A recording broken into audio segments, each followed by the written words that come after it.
Which princess is the richest?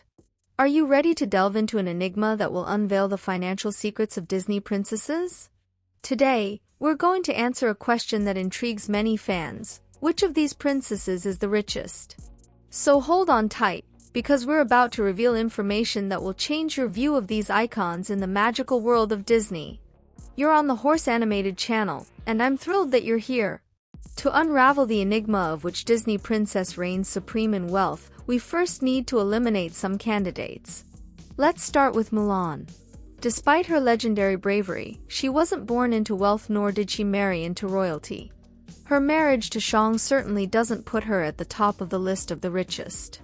Next, we have Moana, born in the Polynesian tribe of Motunui.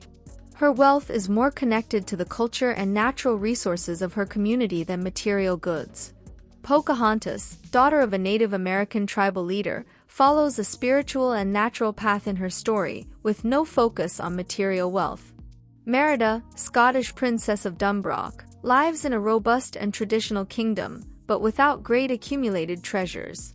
Finally, Raya, heir to the Kingdom of Kamandra, prioritizes the restoration of her kingdom and the unity of her people, putting aside material wealth. None of the mentioned princesses seem to stand out as the richest. But hold on, we're getting there. Let's now go from the poorest to the richest. The answer is closer than you think. In 7th place is Belle. Imagine diving into the tale of Beauty and the Beast is like opening the pages of a magic book. Her father, Maurice, a brilliant inventor but without many coins in his pocket, kept them going with the sweat of his work in a quiet village, far from the luxuries of royalty. A simple life, but full of love and dreams. But then Belle finds herself in front of the Beast's castle, and it's as if the world changes before her eyes. A radical change in her financial situation, believe it or not. The castle is a spectacle in itself, with its gigantic libraries, ballrooms that seem to be taken out of dreams, and breathtaking decoration. However, don't be deceived. All this ostentation existed before. They were traces of kings who passed through, leaving their marks and their wealth. But there's a detail. The castle had been isolated for years, a curse keeping it hidden from the outside world. The locals even forgot its existence, and, with no one around, there wasn't even a penny coming in.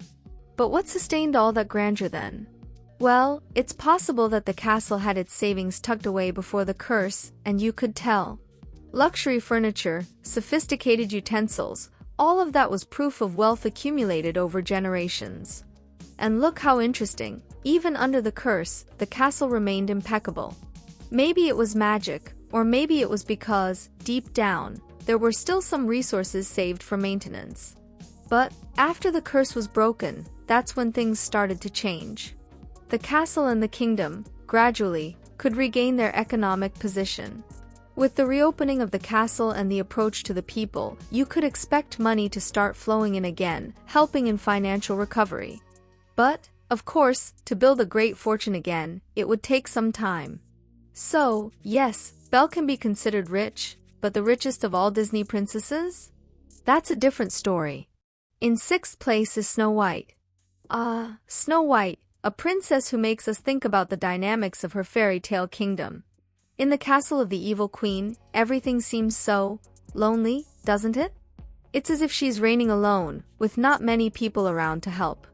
Unlike other tales, where the kingdoms are bustling with activity, with servants, maids, and court members, here it's just Snow White and the queen, in a constant tete-a-tete between good and evil. It's a rather strange situation, don't you think?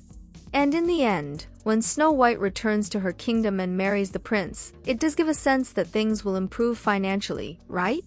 After all, they are merging their wealth, but is it that easy? Well, looking closely, there's no sign of staff in the prince's castle, which may indicate they're not swimming in money. Could it be that, in the end, the wealth isn't that great? Rapunzel surpasses Snow White, the princess who lived a secluded life in her tower but was destined for a kingdom of grandeur. She's the heiress of Corona, a kingdom that, despite its modest size, shines with prosperity. Even growing up isolated, her noble origin suggests an advantageous financial position from the start. When she finally could leave her tower and return to her royal home, Rapunzel found herself immersed in a world of wealth. Corona's castle, majestic and imposing, reflected the abundance and luxury of the kingdom. And if you've watched Tangled, the series, you know what the castle structure is like: vast spaces and a dedicated staff, from the royal guard to the simplest servants. Fifth place goes to Cinderella. Cinderella's true fortune reveals itself when she exchanges vows with Prince Charming. With this union, she enters a world of splendor and magnificence that only royalty can enjoy. And what a celebration it is, my friends! The royal ball, organized by Prince Charming, is not just an event, it's an explosion of grandeur. Invitations sent to all the ladies of the kingdom, a demonstration not only of the prince's wealth but also of his ability to throw breathtaking parties. In summary, Cinderella's fortune is a direct reflection of her union with Prince Charming. From that moment on, she plunges into a luxurious lifestyle, worthy of a princess and future queen. And the royal ball is just the beginning of this journey, full of power and prosperity that accompanies her position in royalty. Top 4. Elsa and Anna. It's evident that Elsa and Anna deserve to be among the top 4, even if they're not officially considered Disney princesses. Elsa and Anna are daughters of the late King and Queen of Arendelle, which puts them in a prominent position from birth. As heirs to the throne, they have access to all the resources and privileges associated with royalty. Arendelle is portrayed as a prosperous and developed kingdom, with a strong economy and abundant natural resources. This provides the sisters with the opportunity to enjoy all the luxuries and privileges associated with their position, such as elegant clothes, precious jewels, and a range of amenities. The involvement of neighboring kingdoms in Elsa's coronation is no accident. Clearly, they are trading partners, further evidencing the influence and importance of Arendelle in the region. It's important to mention the true motivation of the villain, Hans, in Frozen. He wasn't simply after Anna's love but rather plotting a bold coup to take control of Arendelle. This demonstrates the high value of the kingdom and the interest of other parties in obtaining it. In third place is Aurora. King of Aurora, foreseeing the imminent danger threatening his daughter, took a radical step. He banned all spinning wheels and spindles in the kingdom.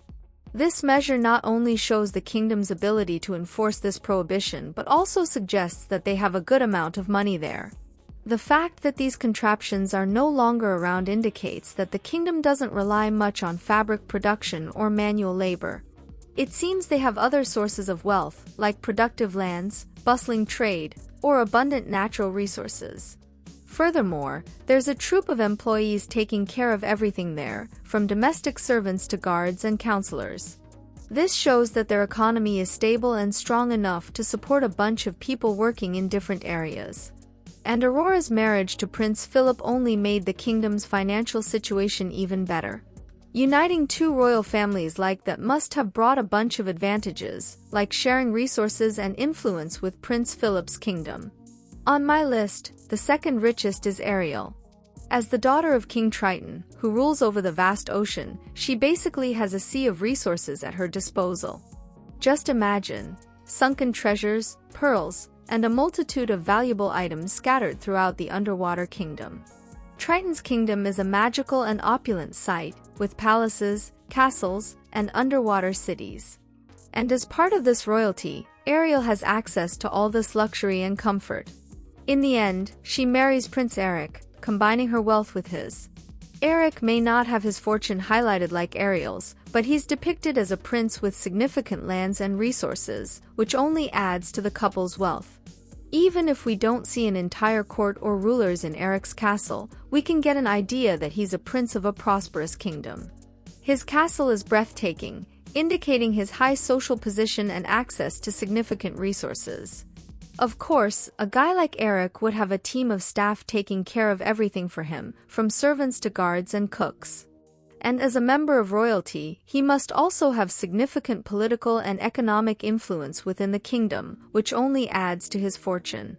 Combining Ariel's money with Eric's, it's a huge fortune, especially considering the vast ocean. With so many treasures and marine resources, even a small inheritance from Ariel would be a fortune. So, even with all of Ariel's sisters, the ocean is so generous that any crumb she brought in the inheritance would be a valuable treasure. Jasmine, undoubtedly, is the richest of them all. As the Princess of Agrabah, she is the heir to a vast and prosperous empire in the Middle East, led by generations of powerful and wealthy rulers. The palace where she lives is a true spectacle of opulence and wealth. It's as if every corner is filled with treasures, gold, jewels, and works of art. As a member of royalty, Jasmine enjoys all the luxuries and privileges associated with this privileged position. Agrabah is a bustling center of trade and culture, where you can find a variety of exotic resources from the East. From aromatic spices to luxurious fabrics and precious carpets, contributing to the kingdom's wealth and Jasmine's sophisticated lifestyle. And, seriously, having a tiger as a pet? That's something only someone with a lot of money would do. Just imagine, a family that can not only acquire but also maintain such an exotic animal. This only enhances the prestige and wealth of Jasmine's royal family. Tigers are symbols of strength, nobility, and power, and the fact that Jasmine has one as a pet not only highlights these qualities in her but also underscores the grandeur and status of her family. In summary, having a tiger as a pet is just another sign of Jasmine's incredible financial power and privileged status. This puts her at the top of the list as one of the richest and most powerful Disney princesses. So, folks, did you like the video? Then don't forget to leave your like, because that's super important for the channel's growth and motivates me to bring more content like this to you. If you're not subscribed yet, subscribe now and activate the bell so you don't miss any news about the world of animations. And you know what's even cooler? Right there on the final screen, there will be a specially selected video for you, so be sure to check it out and have even more fun with our content. Until the next video, folks!